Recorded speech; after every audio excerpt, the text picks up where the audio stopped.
to you in part by Toyota and their quality line of 1992 cars and trucks.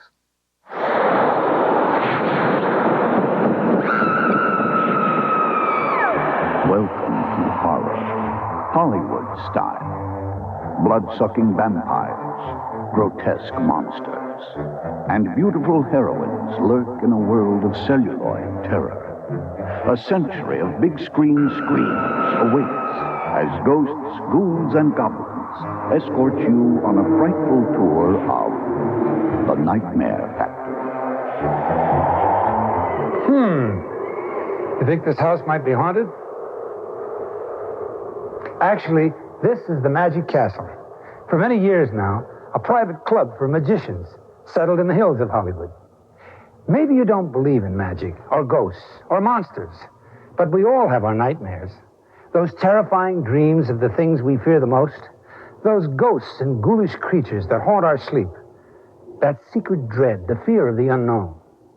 Whether it's magic or monsters, audiences love to be frightened, to face their nightmares head-on in the safety of a darkened theater. Hollywood has become a nightmare factory, where horror is a classic form of entertainment. Like romance, comedy, and adventure, horror has become a part of the Hollywood Chronicles from the beginning.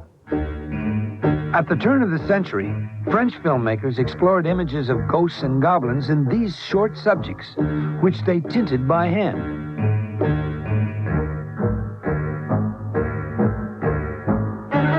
Back then, people didn't take the spirit world very seriously. Instead, the supernatural provided a great opportunity for comedy. This may be the movie's first ghost.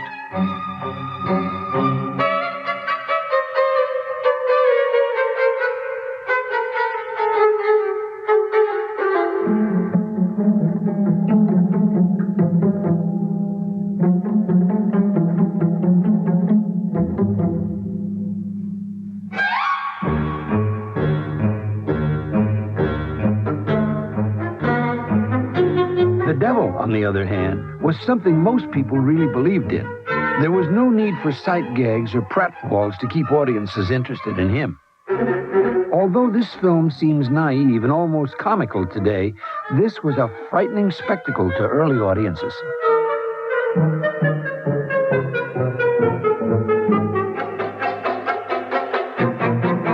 An unforgettable moment for horror fans in 1927 was this nightmarish opening of The Cat and the Canary. The film became the model for all the creepy old house thrillers that were to follow. But the Roaring '20s had sent a wave of optimism through the country. Americans weren't in the mood to be scared, not for very long anyway. So in these types of mystery comedies, all the ghostly events could be easily explained away.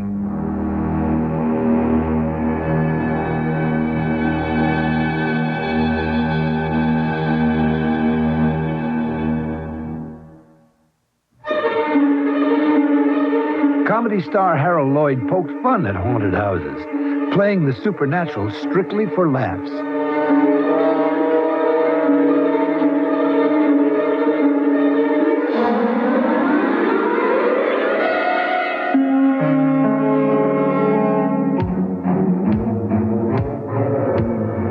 While the great John Barrymore relished the chance to play Robert Louis Stevenson's classic Dr. Jekyll and Mr. Hyde. These types of films all had their frightening moments. But true horror, the real edge-of-your-seat stuff, had only one name. Lon Chaney.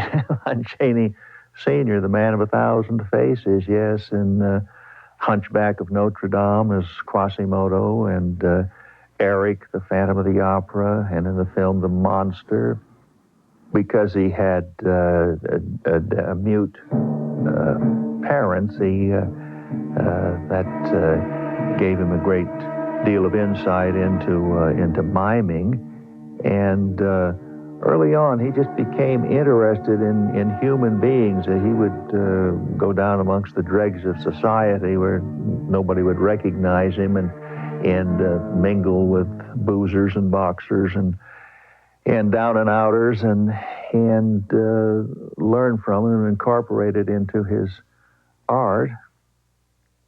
He really a master of makeup. I have the more minor of his two makeup kits, and it's just incredible how these fantastic faces came out of that little box.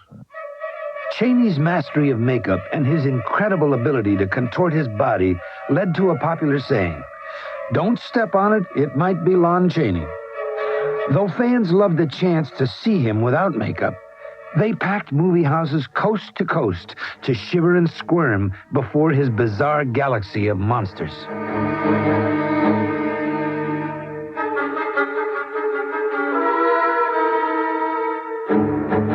Chaney created the painful makeup and special 40-pound hump he wore as Quasimodo in The Hunchback of Notre Dame. But his creatures were more than misshapen. They were misunderstood. Beneath the twisted features lay a wretched, tormented soul.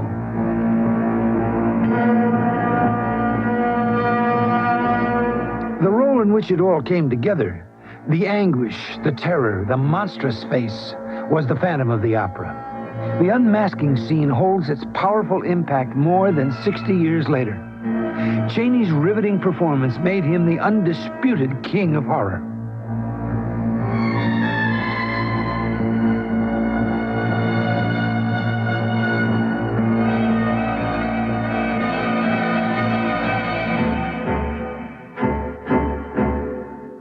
Chaney formed a remarkable collaboration with Todd Browning, a director who shared his taste for the macabre. Together, in films like The Big City, they took the public into the dark regions of the ghastly and grotesque.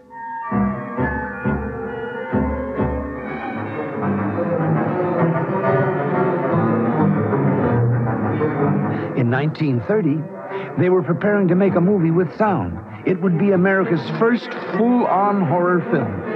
But Browning would make it without Chaney, who died of cancer that year at the age of 47. The role of Dracula would go to a new star. His name was Bela Lugosi. Ghosts, Ghouls, and Goblins will continue in a moment on the Discovery Channel. Brought to you in part by the Commonwealth of Puerto Rico Tourism Company. Where is that?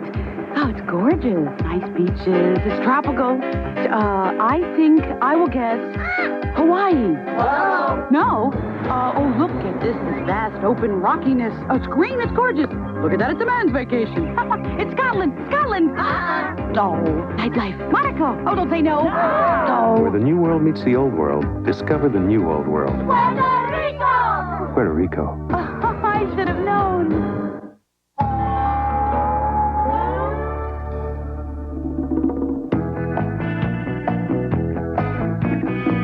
With a 2,510-pound payload, a 5,000-pound towing capacity, and a powerful V6 engine, the 1992 Toyota one-ton pickup might just surprise you.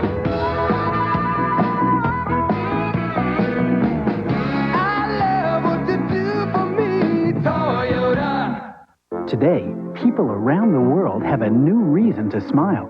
Because now there's new Colgate Tartar Control. Helps brush away bacterial plaque before it hardens into ugly tartar. For cleaner teeth, it's new Colgate Tartar Control. Presenting the best Flintstones vitamins ever, now complete with beta-carotene, the nutrient found in certain vegetables kids may not get enough of. Now with beta-carotene. It's Tommy Lasorda with a way to help you lose weight that's going to shake things up. Ultra Slim Fast Fruit Juice Mix. Juice it up, lose weight, feel great. Mix it with your favorite fruit juice. Juice it up, lose weight, feel great. It's a delicious, nutritious part of the Ultra Slim Fast plan. Juice it up, lose weight, feel great. Ultra Slim Fast Fruit Juice Mix. Give us a week, we'll take off the weight. Happy Halloween on the Discovery Channel. All they want is your blood. Uncover the legends of the vampires on Ghosts, Ghouls, and Goblins. Tonight at 11:30 Eastern, only on the Discovery Channel. There are the times when history stood still, when one man altered life for millions, sometimes for the better, more often for the worst. The great days of the century. Fridays at 10 Eastern, only on the Discovery Channel. Discovery Channel.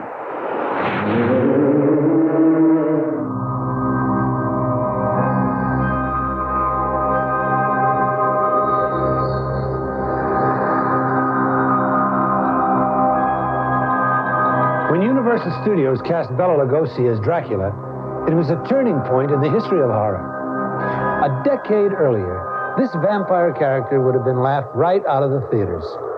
But audiences were in the grip of the Great Depression, and in their fear and fascination with the blood-sucking monster, they found a welcome relief from the harsh reality of their lives.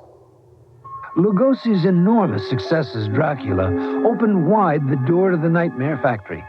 The future of fright looked rosy. There was a great spurt in science fiction films after that. At Universal, we began to have a whole slew of science films. They were working Karloff and Lugosi and Claude Rains Night and Day, giving us the Invisible Man series and The Mummy. Lugosi was the first to be offered the role of Frankenstein's monster. He considered this an insult, saying that any half-wit who knew how to grunt could play it. But Boris Karloff imbued the creature with great depth and went on to star in other horror films like The Mummy. Dracula had inadvertently created his own monster, a first-class rival at the box office. But there were other horror stars who had them both scared stiff. Claude Rains starred in the first talkie version of The Phantom of the Opera in 1943. Lionel Atwill was most at home in a laboratory. Peter Lorre was one of Hollywood's nicest bad guys. And John Carradine lent his eerie presence to countless thrillers. Horror had caught on in a big way, and everybody wanted in on the act. After John Barrymore, Jekyll and Hyde would be tackled admirably by many others. But this Poverty Row production would have made Robert Louis Stevenson turn over in his grave.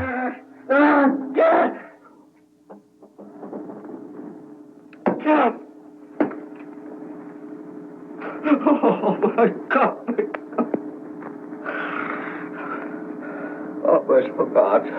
It seems only fitting that one of the few originals to emerge during the 40s was the son of the first master of horror. Lon Chaney Jr. played many monsters, but was best known as the Wolfman. Later, he branched out to other types of films. But most stars of the horror genre were not as lucky. I don't know whether you know it or not, but Bela Lugosi, of course, always appears in the vampire pictures, Dracula, and so forth. But among the trade, he is considered one of the finest actors ever to come out of Europe. And that doesn't Dracula ever end for you? No. Dracula never ends. I don't know whether I shall call it a fortune or a cause, but it never ends. I don't know whether I shall brag or complain about it, but Dracula is the only picture in existence in all the world. Since it is revived, since it is made in 31, it is the only picture which is revived in every city in America every year. Well, you know, some people, Bela, would consider that a curse, and some would consider it a very good omen, because probably as a result of Dracula, I make a living. Hollywood showed a real lack of imagination and style in horror films of the 1940s. And audiences quickly tired of seeing the same old thing. When Lugosi's popularity began to slip at the box office, so did the quality of his movies. Universal Studios dropped him, and jobs became scarce. It was a turn of events that caught the proud Lugosi right between the eyes.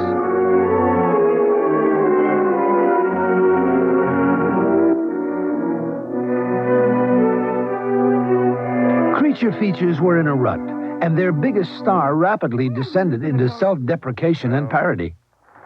I guess I'm pretty much of a lone wolf. I don't say I don't like people at all, but to tell you the truth, I only like them if I have a chance to look deep into their heart and their mind. If I find there something worthwhile, some human kindness, some sympathy. Mr. Lugosi, are you interested in... Pardon me. I'm coming.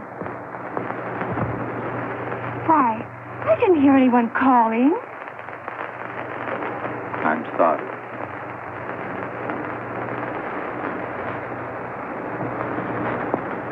Oh, yes. Oh, yes, I understand.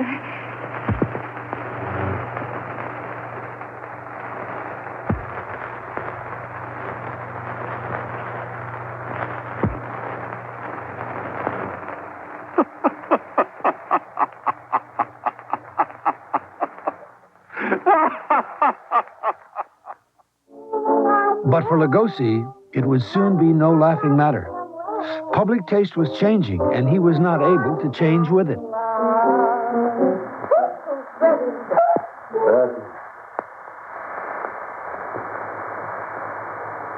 You have both your last booth.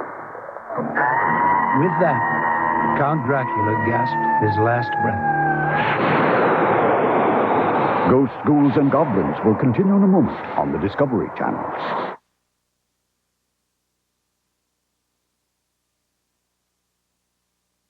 Our defense is not only strong, in the old days, you kind of whisper in the ear. it is awesome. Relive the dangerous years with President Eisenhower and the Cold War. Sunday at 10 Eastern, only on Discovery Sunday. 3 years ago, we set out to create a sports sedan. But first and foremost, we set out to create a Lexus.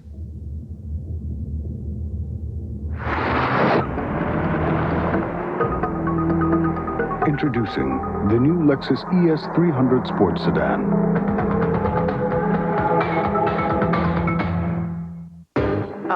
Where is that? Oh, it's gorgeous. Nice beaches. It's tropical. I think I will guess Hawaii. Whoa. No. Oh, look at this vast open rockiness. Oh, it's green. It's gorgeous. Look at that. It's a man's vacation. It's Scotland. Scotland. Oh, nightlife. Monaco. Oh, don't say no. No. Where the new world meets the old world, discover the new old world. Puerto Rico! Puerto Rico. Oh, I should have known. All they want is your blood. Uncover the legends of the vampires on Ghosts, Ghouls, and Goblins. Next, only on the Discovery Channel. A lot of men want to know more about Rogaine with minoxidil. If you're one of them, I have good news for you. Now there's a brochure prepared especially for men who want answers to their questions about Rogaine. Simply call 1-800-395-4265, and Upjohn will be glad to send it to you, absolutely free. Now, once you've looked at it, you'll probably want to schedule an appointment with a doctor. After all, only your doctor can prescribe Rogaine. And if you call right now, Upjohn will also send you the names of doctors in your area who can help you decide if Rogaine is right for you. You'll also receive a $10 certificate as an incentive to see your doctor. For your free brochure that gives you the complete story on Rogaine with minoxidil and your $10 certificate, call toll-free 1-800-395-4265. So what are you waiting for? Make the call today.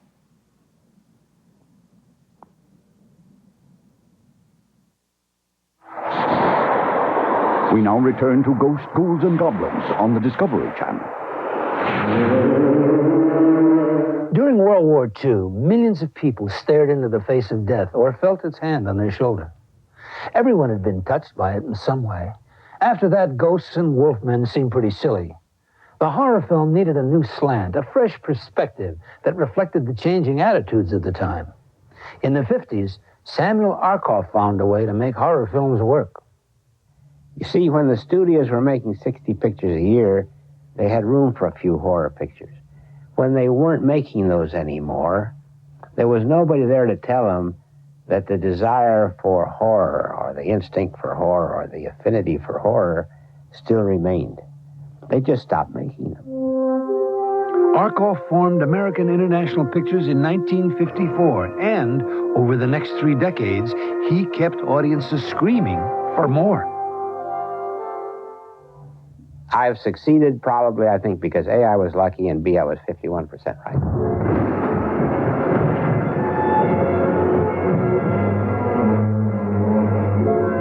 One of AIP's biggest assets was Roger Corman. a director who welcomed the challenge of bringing the horror film back to life. I did not hear you. Working with Roger was terrific. Roger's a terrific guy. We're still great friends. Roger was a compulsive filmmaker. If he saw a set, he'd want to make a picture. To a certain extent, I was blazing new ground. Now, I don't want to say that I was doing something totally different from what had gone before, because nobody does. Everybody builds upon what has happened before. But I think I was approaching both the making and the selling of my films a little bit differently than the pioneers. Then, as now, I think the audience is primarily a youthful audience. We were appealing primarily to age groups, say, from 15 to 30. I don't think it's changed much. It might have changed on the average, say, a year or two. AIP not only revived the horror genre as a whole, they gave many of horror's original stars a stab at a comeback. A whole new generation of fans shivered at Boris Karloff in films like The Terror. Almost immediately afterwards, I was called away for military service. Rebellion in the Polish province. I was gone for nearly a year. When the fighting was over, I hurried home to my bride. No one knew of my coming, and I surprised her in her home. She was not alone. Later, I gave out a story that she had died of some malaise. No one ever knew of her betrayal of me, or how, in fact, she did die. Throughout the 50s and 60s, the horror film grew in strength and number. AIP and others filled the double and triple bills for the drive-in movie crowd.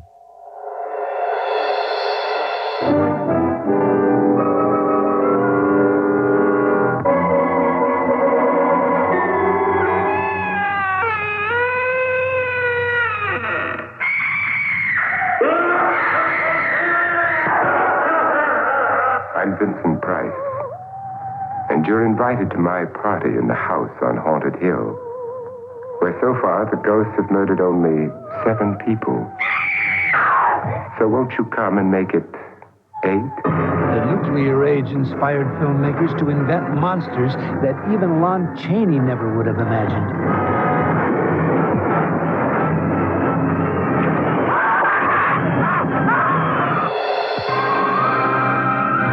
Land of superstition, terror, violent hatred. Where beneath the surface of the Polynesian islands, the earth gives grotesque and terrible birth to a monstrous creature, sworn to kill and torture and destroy. I beg you, pull up the roots so it will die before it murders everyone. You know what? I have an eerie feeling that this thing knows what we're saying.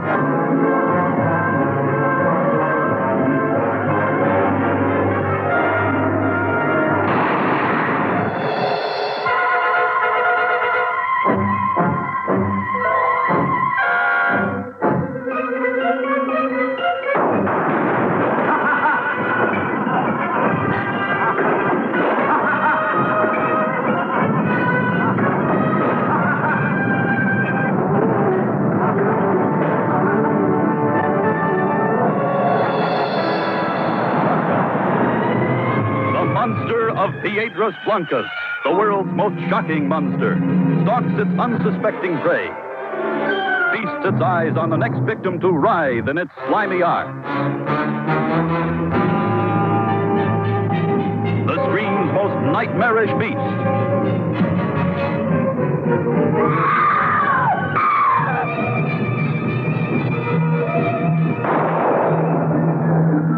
A claw-fingered, scaly-skinned, half-human crustacean, turning a lonely lighthouse village into a frenzied bedlam of blood-curdling horror. Never have you known such cringing terror, such sudden shocks. And among them was the most frightening monster of them all, a woman scorned.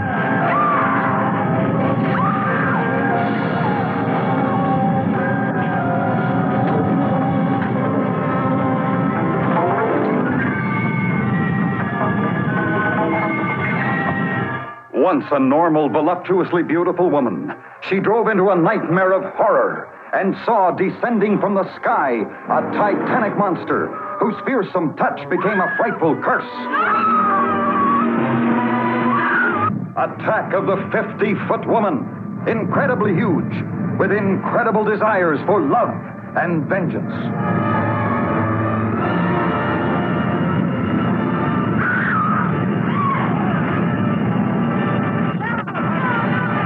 Although these films appealed to teenagers, adults wanted more sophisticated fare. During this time, a director emerged to claim the crown as master of terror. Alfred Hitchcock redefined horror films and elevated fear to an art form.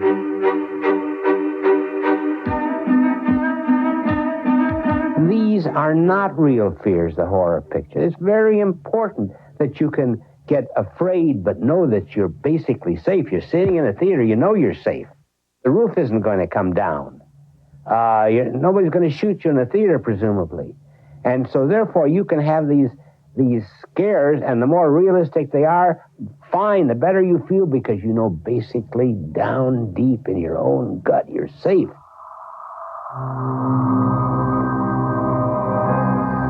Monsters, ghosts, aliens, mass murderers.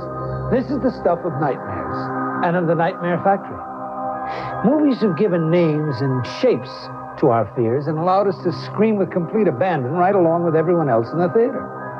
The technology for creating the monsters is more advanced now. The monsters' faces have changed, but whether we're watching Freddy or Jason or Dracula or Frankenstein, we can enjoy the fear knowing that when the lights come on, the nightmare will end. After all, it's only makeup, and it's only a movie. For Hollywood Chronicles, I'm Jackie Cooper.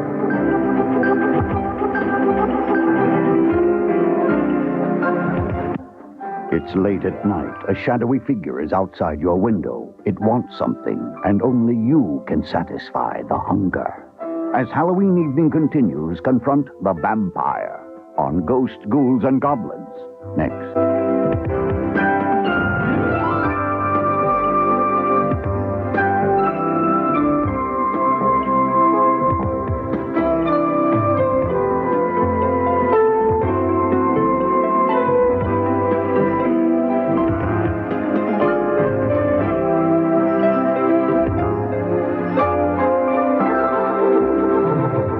Wildlife Chronicles, Fridays at 8:30 Eastern.